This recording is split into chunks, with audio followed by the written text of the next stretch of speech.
بسم اللہ الرحمن الرحیم۔ حکایت نہم، نواں قصہ۔ یہ ہرمز کا قصہ ہے، اور ہرمز یہ نوشیرواں جو ایک عادل بادشاہ گزرا ہے اس کا بیٹے کا نام ہے،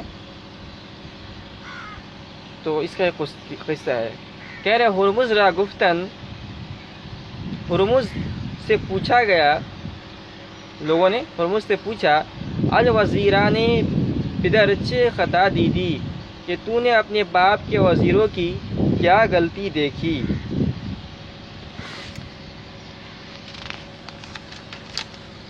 تو ہرمز سے پوچھا گیا کہ تو نے اپنے باپ کے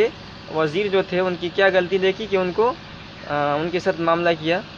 آگے اس کا ذکر کہہ رہے ہیں، ہرمز را گفتن، ہرمز سے لوگوں نے پوچھا، الوزیران پدر چه خطا دیدی، کہ بند فرمودی کہ تو نے اپنے باپ کے وزیروں سے کیا غلطی دیکھی کہ بند فرمودی کہ ان کو قید کر دیا۔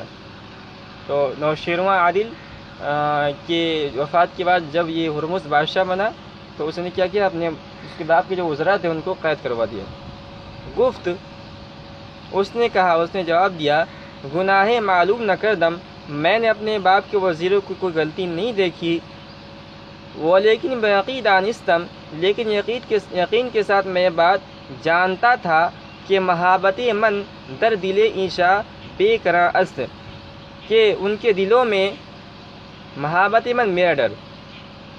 ولیکن باقی دانستم، لیکن میں یقین کے ساتھ اس بات کو جانتا تھا کہ محابت من، کہ میرا ڈر، در دل ایشا، ان کے دلوں میں بے کراں است، بے انتہا ہے، یعنی میرے باپ کے جو وزیر ہیں وہ مجھ سے بہت زیادہ ڈرتے ہیں۔ وبرعہد من اعتماد کلی ندارند، اور میرے عہد پر پورا بھروسہ نہیں رکھتے ہیں، یعنی مجھ پر وہ مکمل بھروسہ نہیں رکھتے ہیں، اور ان کو ڈر ہے کہ میں ان کے ساتھ کچھ کروں گا، اور ان کو اس بات کا ہی بھروسہ نہیں ہے کہ میری حکومت زیادہ دن تک چلے گی۔ ترسم کے از بیم گزند، میں ڈرتا ہوں کہ اپنی تکلیف کے خوف سے، یعنی وہ لوگ وزراء، باپ کے وزراء، عظیم اپنی تکلیف کے خوف سے، غزند، ترسم کے عظیم غزند خیش، میں ڈرتا ہوں کہ وہ اپنی تکلیف کے ڈر سے مجھے ہلاک نہ کر دیں، آہنگ ہلاک من کنن، مجھے ہلاک نہ کر دیں۔ پس قول حکمہ را کار بستم، اس لیے میں نے عقل مندوں کے قول پر عمل کیا کہ گفتان، اس لیے کہ انہوں نے کہا ہے، کیا کہا انہوں نے، آگے شعر ہے، اس شعر کے اندر ہے، اور اس شعر کا خلاصہ یہ ہے کہ جب کوئی چرواہا یہ بکری چرانے کے لیے جنگل کے اندر جاتا ہے تو بسا اوقات دیکھا جاتا ہے کہ سانپ اس کے پیر میں ڈنک مار لیتا ہے، سانپ ڈس لیتا ہے۔ تو سانپ آخر ڈستا کیوں ہے؟ تو کہہ رہے ہیں کہ سانپ اس لیے ڈستا ہے کہ اس کو اس بات کا اندیشہ ہوتا ہے، اس کو اس چرواہے پر اعتماد کلی نہیں ہوتا ہے، اور سانپ جانتا ہے کہ چرواہے کے دل میں میرا ڈر ہے،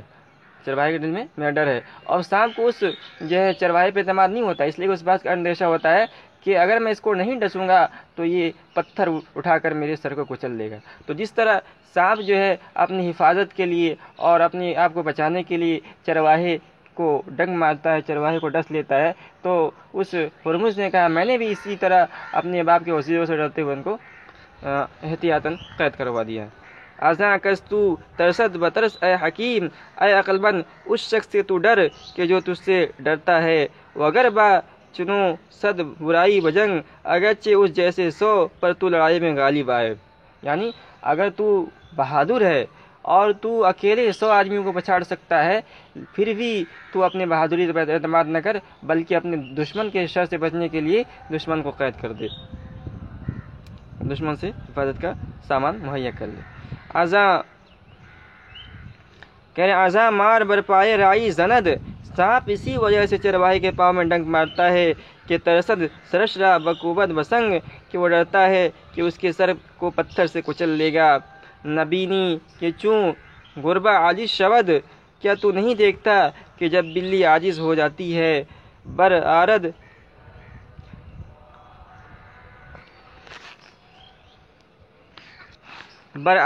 بچنگالے چشم پلنگ، تو پنجہ سے چیتے کی آنکھیں نکال لیتی ہے۔ تو اس حکایت کا حاصل یہ ہے کہ جو تجھ سے خوف زدہ ہو تجھ کو بھی اس سے خوف کرنا چاہیے، یعنی اس سے حفاظت کا سامان مہیا کر لینا چاہیے، اور بادشاہوں کو اپنی معمولی اور کمزور دشمن سے بے پرواہ نہ رہنا چاہیے، بلکہ اس سے ہمیشہ چوکس اور ہوشیار رہنا چاہیے۔